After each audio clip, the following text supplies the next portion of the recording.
Think about the last time you dismissed something without really trying it. Maybe someone suggested a new way to do your work.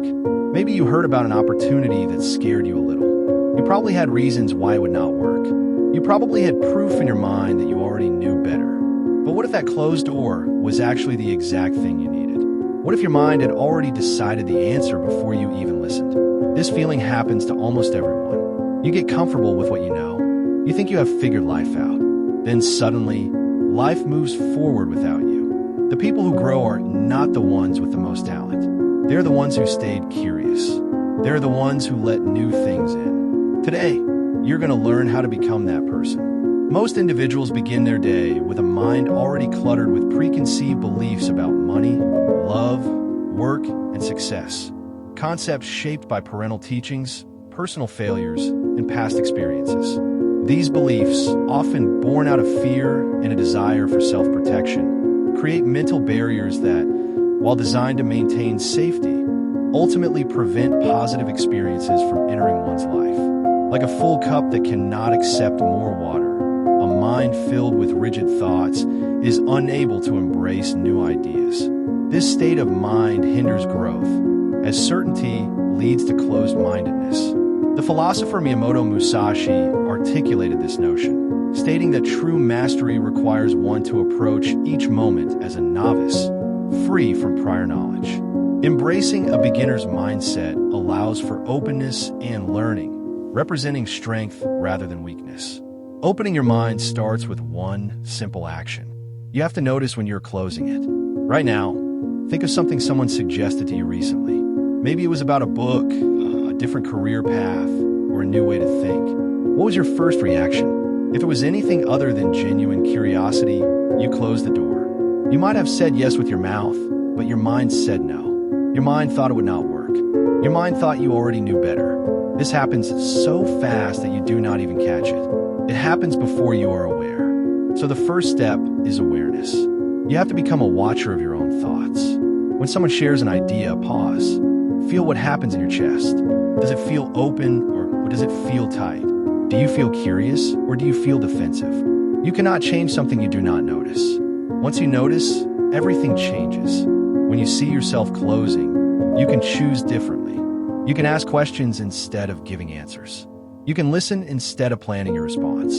This small shift sounds easy, but it is powerful. Miyamoto Musashi spent years learning to see his own patterns. He said that most people never see themselves clearly. They are too busy judging what is outside. Once you turn that mirror inward, your life transforms. You start to see where you create suffering. You start to see where you push away good things. Understanding that your greatest limitations stem from your beliefs rather than external circumstances is crucial. These beliefs dictate what you perceive as possible and influence your actions. For example, an individual who grew up in poverty may hold negative beliefs about wealth, such as equating riches with dishonesty or moral compromise. Such limiting beliefs can cause them to overlook opportunities even when they arise.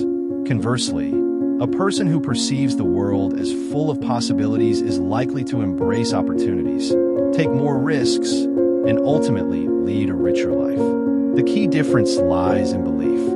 It's important to critically assess and articulate your beliefs, questioning their origins, as many are rooted in the fears of those who sought to protect you, like parents and teachers. These inherited beliefs are not absolute truths, but rather outdated programming that can be revised. Updating this software can lead to transformative changes in your life. Staying open to new ideas also means you have to be comfortable being wrong. Most people hate this feeling. They have built their entire identity on being right. So when new information comes, they defend the old information. They fight it. They find reasons why it does not apply to them. It is easier than admitting they were wrong. But here's what you are missing. When you're willing to be wrong, you become right more often. It sounds backwards, but it is true. The people who cling to being right learn the least. The people who are willing to be wrong learn the most. Think about learning a new skill.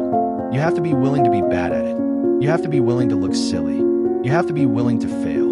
If you cannot tolerate those feelings, you will never learn. The same applies to your beliefs. If you cannot be wrong, you cannot grow. Miyamoto Musashi had to relearn how to fight many times. Each time he learned something new, the old way became wrong. He did not cling to it.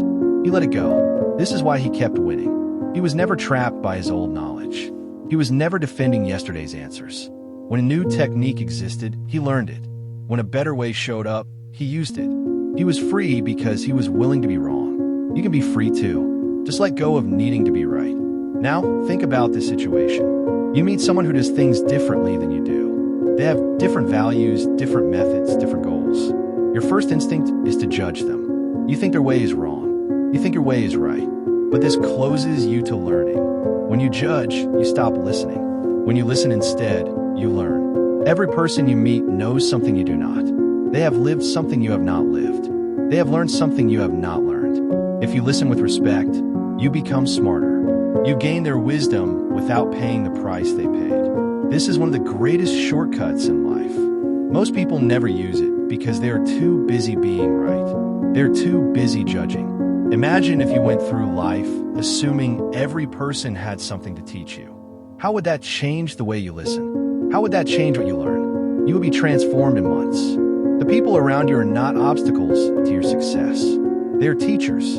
Some teach you what to do. Some teach you what not to do. Both are valuable. When you shift into learning mode, everyone becomes useful. The rude person teaches you about patience and kindness. The lazy person teaches you about discipline. The mean person teaches you about forgiveness. Miyamoto Musashi studied everything. He studied music and painting and poetry, not just sword fighting. He knew that all of life teaches if you pay attention. He knew that closing yourself off to any part of life meant closing yourself off to growth. You are doing the same. When you resist new ideas, you are saying you already have all the answers. You are saying life has nothing new to teach you. This is the position of someone who has stopped growing. Fear is the biggest reason people close their minds.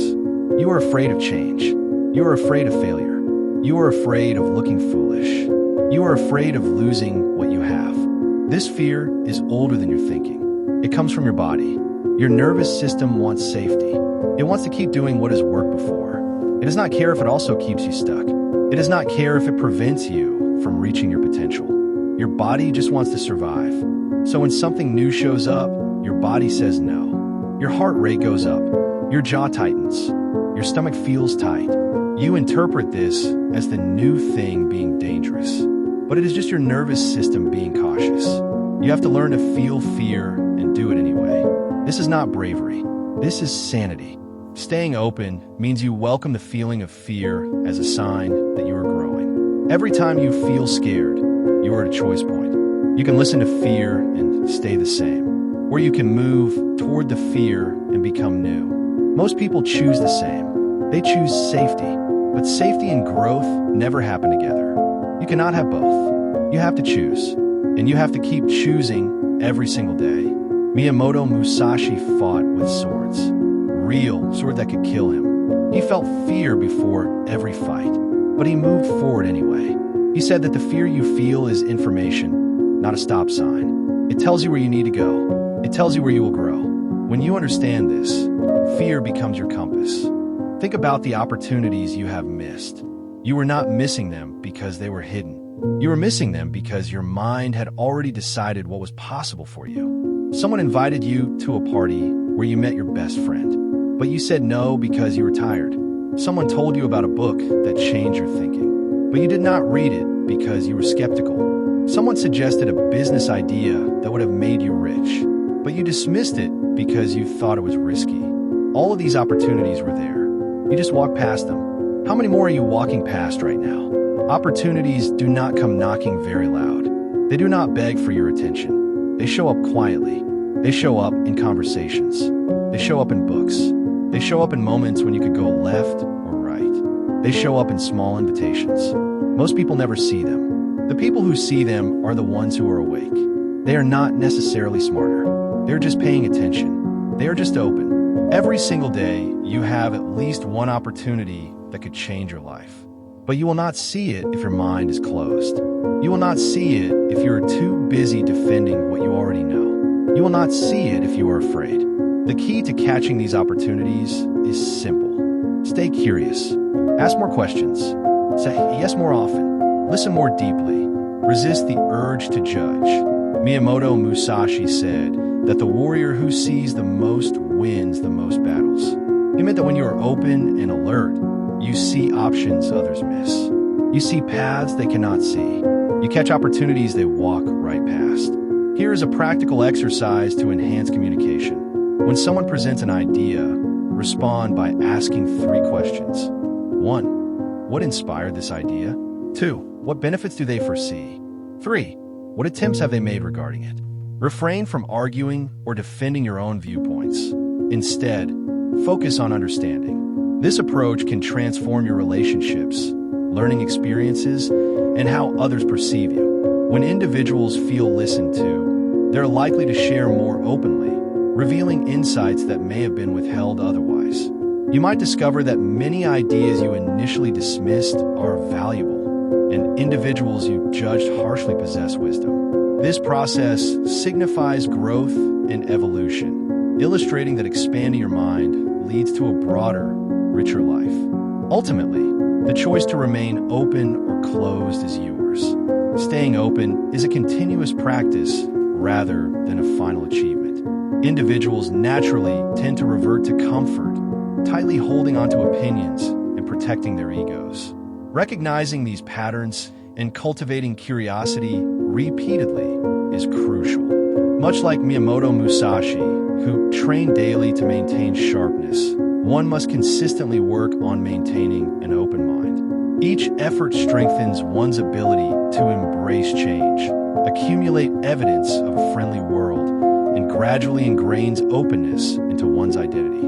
At life's crossroads, one can choose between closing the mind, protecting ego, and feeling bitterness, or embracing curiosity, welcoming new ideas, and fostering growth. This choice defines different life paths, and ultimately, the control lies with the individual. By starting with small, deliberate choices, saying yes to something unfamiliar, or asking questions previously overlooked, transformative changes can begin. These small decisions hold the potential to significantly alter one's life trajectory.